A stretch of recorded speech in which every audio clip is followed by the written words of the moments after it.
கதியில்லை சுத்தமில்லை சுத்தமில்லை பெற்றோர் யாரும் இல்லை உற்றார் இல்லை எங்க போறாங்க எல்லோரும் தெரிஞ்சுட்டு யாரு யார் இருப்பாங்க யாருமே இல்லை அடிக்கதியில்லை சுத்தமில்லை பதி இல்லை என்று படித்ததை உரைத்த போது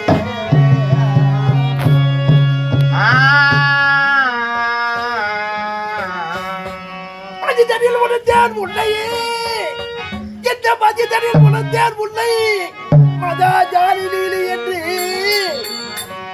உன் சதி பெரு தாலி தன்னை சங்கமாய்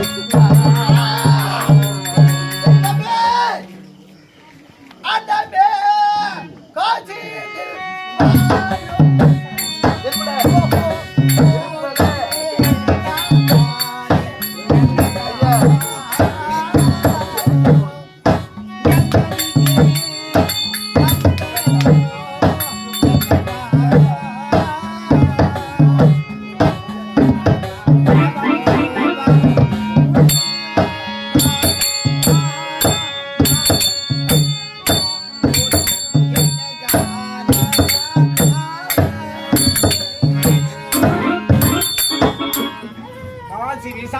அம்மையாரே, இது என்ன நேரம்? இருட்டு நேரம். ஒருவர் முகத்தை ஒருவர் பார்த்தால் சரிவர தெரியாது. இருட்டு நேரத்திலே கேவலம் இந்த மயானத்தை காக்க வேண்டிய தோட்டி அந்த பேர் சொல்லாத.